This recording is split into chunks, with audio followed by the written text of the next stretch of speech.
The Pharaoh of Egypt was a mighty king.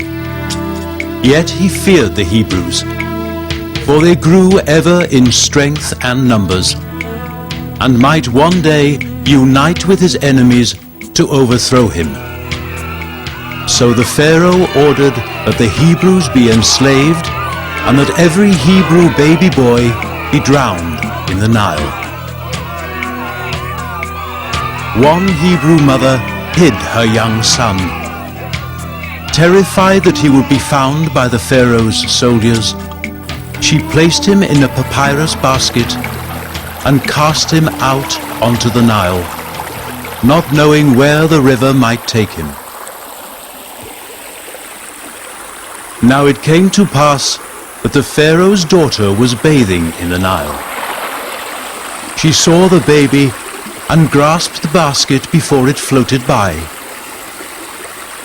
Taking pity on the child, she adopted him as her own son, calling him Moses. And so it was that a Hebrew boy was raised in the palace of his enemies.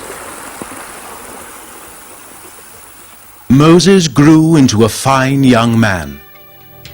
Then one day he saw an Egyptian master beating a Hebrew slave.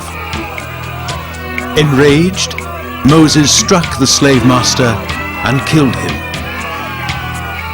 Knowing that the Pharaoh would surely put him to death, he fled Egypt. Far from the Pharaoh, Moses lived as a shepherd. While tending his sheep, God appeared to him as a burning bush. The Lord spoke to him, commanding him to return to Egypt and free his people. Moses traveled to Egypt to speak with the Pharaoh, but the old man had died, and his son now ruled the country. Moses stood before the new ruler and told him that God wanted the Hebrews to be freed. The Pharaoh would not believe him and wanted a sign. So the young man threw down his staff, and God turned it into a snake.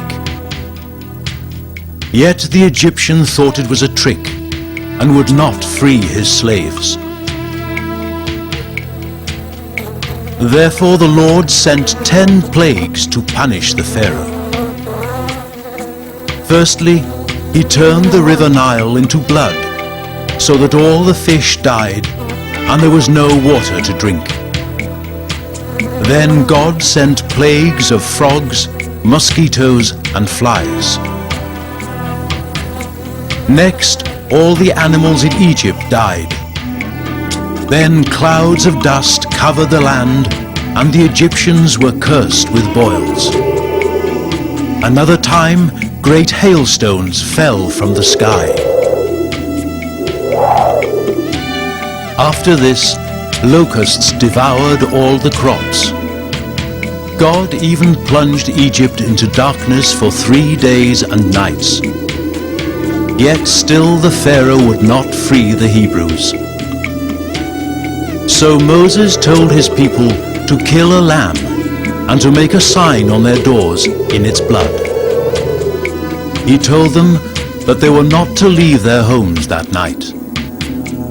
Then God sent his last plague, an angel of death, to kill every firstborn child in Egypt. Only those homes with a sign of blood on their door were spared. Even the Pharaoh's own son was struck down by the angel. At last, the grieving Pharaoh agreed to let the Hebrews go. Moses led them into the desert.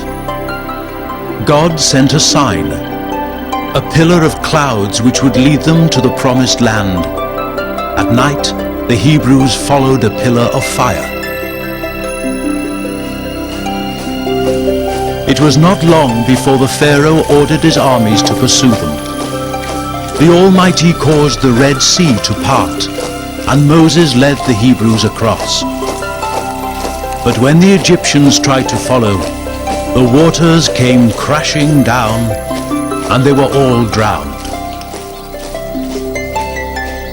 A long, hard journey lay ahead of the Hebrews, but God did not forsake his people.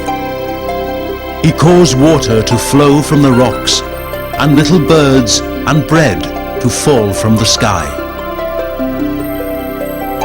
Moses led his people onto Mount Sinai, but he climbed up the mountain alone. On the mountaintop, God spoke to Moses, giving him 10 commandments, which he was to teach his people. Their leader wrote down these commandments in stone.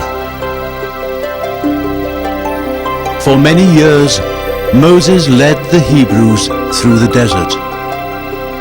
But he grew old, and one day knew he could not go on.